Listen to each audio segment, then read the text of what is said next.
উপযুক্ত। এর ভেতরে খোপে খোপে হাওয়া ভরে থাকে, তাই এগুলো জলে ডোবে না।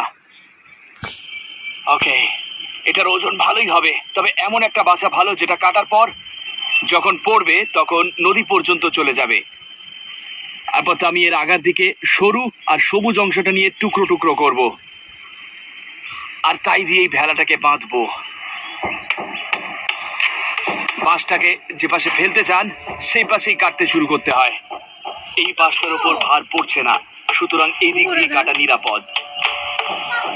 যে পাশে এর ভারটা পড়ে সে পাশ থেকে কাটলে বাঁশ ফেটেও যেতে পারে, আর সেক্ষেত্রে আপনার প্রাণ সংশয় থাকতে পারে।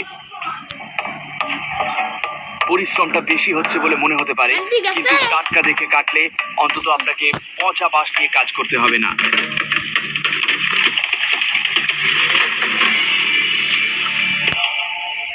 এই যে পড়েছে। বাঁশটা কাটার পর সোজা সাপটা কাজ হলো এগুলোকে সমান মাপে কেটে ফেলা। এই প্রথম টুকরোটা ফেলছি, ওই নিচেই ভেলাটা বানাবো।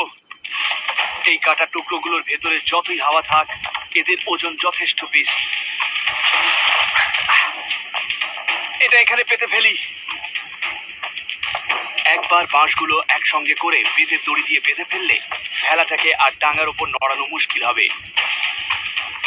এটা বেশ মজবুত আর পোক্ত হয়েছে। অন্য দিকটাও একইভাবে বাঁধবো। ওকে, ভেলাটার যাতে ভেসে থাকার মতো ক্ষমতা থাকে সেজন্য আরেক সারি বাঁশ লাগালে ভালোই হয়।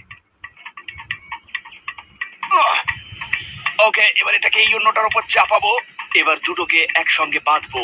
ভেলাটাকে সরু আর লম্বা করে বানালে খরস্রোতা নদীতে চলতে সুবিধে হবে।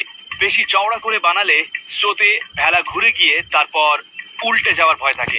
তাই কনোর মতো লম্বা আর ছিমছাম নৌকা হলে স্রোতের মধ্যে দিয়ে রাস্তা বের করে নেওয়া যায়।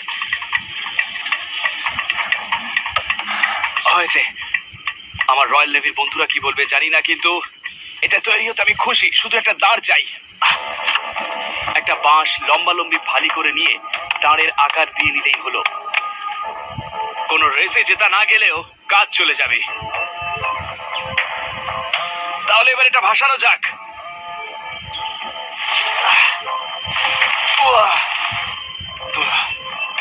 ওকে, এবার আসল পরীক্ষা। অন্তত আমি এখন জলের থেকে উপরে আছি। স্রোত খুব প্রবল, আমাকে সজোরে টেনে নিয়ে যাচ্ছে। তাই জল ঢেলে এগোনোর থেকে ভেলা সামনে রাখার কাজেই দাঁড়টা বেশি কাজে লাগছে। এই জন্য কোনো বন্য নদীতে এক সেকেন্ডও আরাম করা চলে না। জঙ্গলে নদীর মোকাবিলা খুব সাবধানতার সঙ্গে করতে হয়। ভেসে আসা অনেক ধরনের ধ্বংসাবশেষ এর ঘোলা জলে ঢাকা পড়ে যায়, আর ছোট ছোট চোরা স্রোত অজানা বিপদের হাতছানি দেয়। একমাত্র উপায় সতর্ক থেকে এই সমস্ত ছোট ছোট স্রোতের মধ্যে দিয়ে পথ করে চলা, কারণ ভেলাটা ভীষণ নড়বড় করছে। আমি তীব্র স্রোত পেরিয়ে এসেছি, কিন্তু এখানেও জলের এত টান যে এক মুহূর্তও স্বস্তি নেই। জঙ্গলে নদীর পাড় থেকেও সাবধান থাকা দরকার। প্রায়শই পাড় ধসে পড়ে, আর জঙ্গলের থেকে ওখানে ভেসে আসা কাঠ বেশি থাকে। ওরে বাবা, ওই দেখুন। এখন এই কাঠগুলো উপর থেকে হুমড়ি খেয়ে না পড়লেই হলো। আমি ভিজে চপচপে আর ক্লান্ত। ওই সাপের কামড়ে হাতটা এখনো দপদপ করছে।